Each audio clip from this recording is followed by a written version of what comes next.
இந்திய அரசோட டிஜிஎஃப்டி இப்போ ஒரு அதிரடி அறிவிப்பை வெளியிட்டிருக்காங்க. அது என்னன்னா, சர்க்கரை ஏற்றுமதி வர செப்டம்பர் 30, 2026 வரைக்கும் முழுமையான தடை விதிக்கப்பட்டிருக்கு. இது வெறும் வணிக முடிவு மட்டும் இல்ல, இதுக்கு பின்னாடி வலுவான காரணங்களும் இருக்கு. அது என்னன்னு இந்த வீடியோல பார்க்கலாம். முதல் காரணம் நம்ம நாட்டோட சர்க்கரை இருப்பு. கடந்த சில வருஷங்களாகவே கரும்பு விளைச்சல் எதிர்பார்த்த அளவு இல்ல. குறிப்பா மகாராஷ்டிரா மற்றும் கர்நாடகாவில் நிலவர சூழலால் சர்க்கரை உற்பத்தி சுமார் 32.5 மில்லியன் டன் அளவிலேயே இருக்கு. உள்நாட்டு தேவையை கருத்துல கொண்டு தட்டுப்பாடு வராம இருக்க இந்த தடை அவசியமா இருக்குது. ரெண்டாவது முக்கியமான விஷயம் என்னன்னா எத்தனால். இந்தியா 2025-26 காலகட்டத்துல பெட்ரோல்ல 20% எத்தனால் கலக்கும்னு இலக்கு வச்சிருக்காங்க. கரும்புச்சாறு எத்தனால் தயாரிக்க பயன்படுத்தப்படுறதால நேரடியா சர்க்கரை உற்பத்தி குறையுது. இதனால சர்க்கரை விநியோகத்தை சமன் செய்ய அரசு ஏற்றுமதியை தடுத்து நிறுத்தியிருக்காங்க. அடுத்தது விலைவாசி. சர்க்கரை ஒரு அத்தியாவசியமான பொருள்.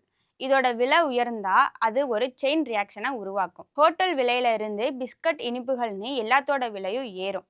இதை தடுக்க தான் இந்திய அரசு புரோஹிபிட்டட் பட்டியலில் சர்க்கரையை கொண்டு வந்திருக்காங்க. மேற்கு ஆசியாவில் நிலவர பதட்டமான சூழல். உரம் இறக்குமதி பாதிக்கப்படலாம்னு ஒரு பயம் இருக்கு. இது அடுத்த வருஷ கரும்பு விளைச்சலை பாதிக்கக்கூடும். அதனால முன்னெச்சரிக்கை நடவடிக்கையா இந்த தடையை விதிச்சிருக்காங்க. ஆனா மனிதாபிமான அடிப்படையில மற்ற நாடுகளோட உணவு பாதுகாப்புக்காக அரசு சில குறிப்பிட்ட அனுமதிகளை வழங்கும். அதுபோல அமெரிக்கா மற்றும் ஐரோப்பாவுக்கான சிறப்பு ஒதுக்கீடு பாதிக்கப்படாது. மொத்தத்துல உலக சந்தையில சர்க்கரை விலை ஏறினாலும் இந்தியாவில் விலை ஏறக்கூடாதுங்கிறது தான் நம்ம அரசோட திட்டம். இந்த தகவல் உங்களுக்கு பயனுள்ளதா இருந்தா உங்க கருத்துக்களை கமெண்ட்ல சொல்லுங்க.